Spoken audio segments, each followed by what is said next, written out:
भी आपका सिलेक्शन हो गया, उसके लिए बहुत बहुत बधाई हो आपको आर्मी में। धन्यवाद भैया। आपने यहाँ पे तैयारी करे कि खंडवा के स्टेडियम में तैयारी करे, क्योंकि उनके बड़े भाई को, क्योंकि उनके मार्गदर्शन से आज हमारे रोहित भाई यहाँ तक पहुंचे। अपने भाई का सपना, अपने परिवार का सपना पूरा करा, इसके लिए आपको बहुत बहुत धन्यवाद। आप सोल्जर बने हो, देश की सेवा करोगे। फिर अभी बुरा तो लग रहा है क्योंकि आज भाई नौकरी करेंगे। फिर भी आपका सिलेक्शन हो गया, उसके लिए बहुत बहुत बधाई हो आपको आर्मी में। धन्यवाद भैया। सब एक बार जोरदार ताली बताइए हमारे रोहित भैया के लिए। रोहित भैया, आप तैयारी किस प्रकार करें कि आपका मतलब 4 साल में सिलेक्शन हो गया, क्योंकि हम भी आपके साथ दौड़े और हमारे लोग हम तो यहीं बैठे हैं और आप आज बहुत आगे पहुंच गए, तो उसका कुछ बताएंगे आप? नहीं देखो भैया, ऐसा है कि अगर दिल से मेहनत करोगे तो हमेशा आगे जाओगे। आप क्या करते थे कि कुछ देर तक दौड़ लिए फिर रुक गए, ऐसा नहीं करो। कंटिन्यू जो भी चीज़ रखोगे, मतलब हमेशा एक चीज़ के पीछे रहो कि मेरे को ये बनना है तो बनना है। ऐसा नहीं कि कभी इधर जा रहे हैं कभी उधर जा रहे हैं। एक चीज़ को हम लक्ष्य बनाओ, उसके लिए दिन देखो रात देखो, हमेशा उसके लिए मेहनत करते रहो, आखिर में आप भी सफल होगे। ठीक है, ये मान लिया कि हम रनिंग में रुक जाते थे, लेकिन एग्जाम में भी हमने भी तैयारी करे, तो आपने कौन सी कोचिंग से करे कि आपका selection हो? मैं ऐसे तो कोचिंग वोचिंग का प्रचार नहीं करने आया हूँ यहाँ पे। मैं सेल्फ तैयारी करता था मेरी। ऐसा मतलब कि सेल्फ अपनी पढ़ाई कर लेना। रात को आप जब पढ़ाई करोगे तो ज़्यादा अच्छा रहेगा। दिन को क्या है, सब दोस्ती यारी में रहते हैं।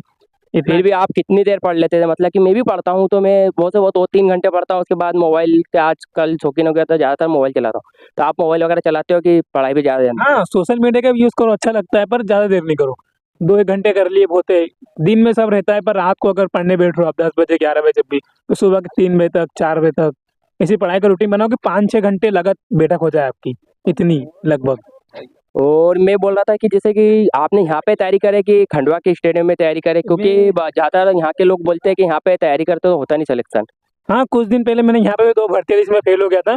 फिर मेरे को पता चला कि अपने गांव से निकलना मुश्किल है। फिर मैं खंडवा गया, वहाँ से हमारे गुरुजी हैं, जिनका मैं बहुत बहुत धन्यवाद देना चाहता हूँ। उन्होंने मेरे को बहुत अच्छी शिक्षा दी और फिर हमने उनके साथ रनिंग वगैरह करी, तो उनके मार्गदर्शन से आखिरी में सिलेक्शन हो गया।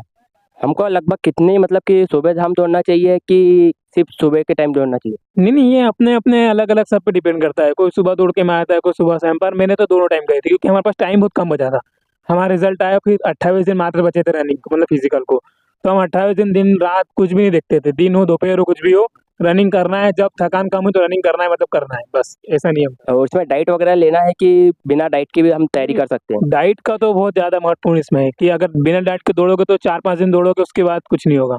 डाइट मस्त मूंग चने खाओ, किसी के पास उपलब्ध ज़्यादा पैसे वैसे वगैरह हो तो पनीर वनीर पूरी व्यवस्था से सब चीज़ से खाना पीना। आप वहाँ रूम से रहते थे कि मतलब कि किसी के घर रह के तैयारी करें? क्योंकि बोलते हैं कि यदि अपने स्वयं बना के कैसे, मतलब मैं खाना बनाऊंगा कैसे, क्या करूंगा, नहीं हो पाएगा मेरे से, तो आपको थोड़ा बताओ। नहीं, मैं तो हॉस्टल में रहता, सबको पता है भाई यहाँ पे। कहीं नहीं अपना, मतलब क्यों नहीं बनता है खाना अपना? अगर रनिंग ही करना है तो पढ़ाई तो करना नहीं है। यहाँ से अगर अपने डाइट वेट खाया, थोड़ा आराम कर ली, फिर 1 घंटे में खाना बन जाता है। खाना खा ले, फिर दिन भर आराम करे, शाम को फिर रनिंग करने चले गए 8 बजे तक, वहाँ से रनिंग करके आए, फिर खाना बनाया 10 बजे तक, खा पी ले, आधा घंटा सोशल मीडिया यूज़ करें, 10:30-11 बजे फिर वापस हो गए। रूटीन टूटना नहीं चाहिए।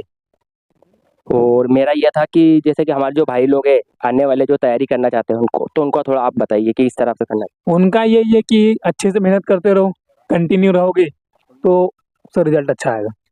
तो हमारे रोहित भैया के लिए बहुत बहुत धन्यवाद, उनको आर्मी में सिलेक्शन हो गया आएगा और आज ये मुकाम पे पहुंचे हैं, तो बहुत बहुत तालियां बजाइए साहब उनके बड़े भाई को, क्योंकि उनके मार्गदर्शन से आज हमारे रोहित भैया यहाँ तक पहुंचे इस मुकाम पे। तो ऋतिक भैया के लिए एक बार तालियां बजाइए और उनका वेलकम करिए।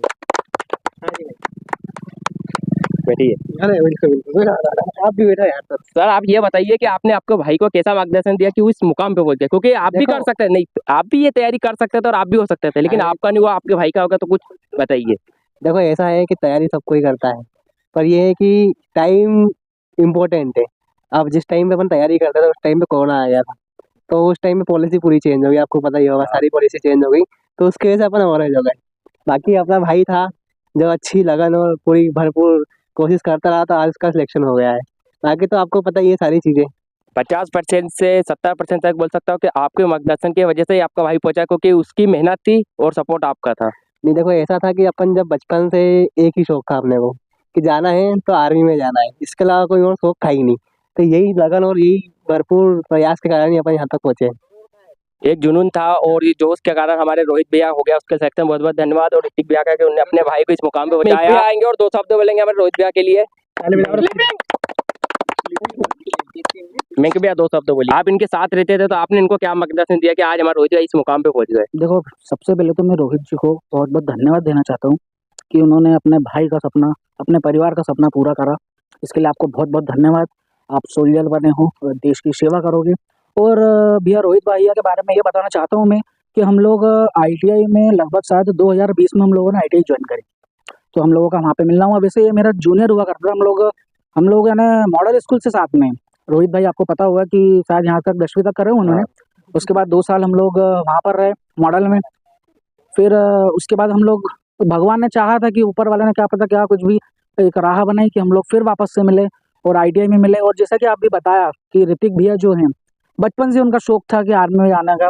और वैसे ही आपने देखा है कि जैसे कि डॉक्टर का बेटा डॉक्टर होता है, फिर उसी तरीके से ऋतिक भैया को भी जैसे कि आर्मी का जोश था, तो धीरे धीरे उनके साथ रोहित भैया भी बड़े होते गए और उनके अंदर भी वो जोश पैदा हुआ। ऋतिक भैया आपको बताया कुछ कारणों के कारण फौजी में नहीं जा पाए, नहीं तो आज वो भी एक नंबर फौजी होते। पर कुछ घटनाएं हुई, कोरोना आप लोगों को पता है, जिसने 2 या 3 साल अच्छे पढ़ने लिखने वाले बच्चे बहुत सारे लोग पीछे गए हैं। लेकिन फिर भी अब भगवान ने भी चाहा था और रोहित भाई के अंदर भी जज्बा था, तो उन्होंने मेहनत करी। और आप जैसे आप सभी को पता है कि उन्होंने आर्मी ज्वाइन करी और आज हमारे बीच में एक अच्छे फौजी बनकर बैठे हुए। इसलिए मैं रोहित भैया को बहुत बहुत धन्यवाद कहना चाहता हूँ। धन्यवाद। और इतना बोलकर मैं अपनी वाणी को विराम देना चाहता हूँ। धन्यवाद। भूपेंद्र भैया का स्वागत करेंगे, दो शब्द बोलेंगे रोहित भैया के आने के लिए। भूपेंद्र भैया बताइए, आपके पार्टनर थे, मतलब अपने सबके पार्टनर थे, लेकिन आप ज्यादातर उनके साथ क्लोज में रहते थे, थोड़ा बताइए उनके बारे में। देखो, ऐसा है कि मेरा जीवन इसने खराब करा है कुल मिला के। पहले 11वीं के बाद 12वीं मेरे साथ पढ़ा। फिर उसके बाद हमने डिसाइड करा कि अब क्या करना है। भाई ने बोला ITI करना है। मैंने बोला ITI में चलो एडमिशन ले लेते। अरे बार बार फिर हमने ITI में एडमिशन ले लिया। उसके बाद भाई तो आर्मी का शुरू से ही सपने देख चुके थे। उनको तो आर्मी में जाना था, NCC करा 2-3 साल और आज फाइनली उनका सिलेक्शन हो गया है। कल ट्रेनिंग पे जाएंगे, तो उनके लिए पहले तो मैं बधाई देना चाहूंगा। फिर अभी बुरा तो लग रहा है क्योंकि आज भाई नौकरी करेंगे कल से और अपन वैसे ही बेरोजगार निठल्ले बैठे। बस इतना कहकर मैं अपना शब्दों को विराम देना चाहता हूँ। बहुत बहुत धन्यवाद।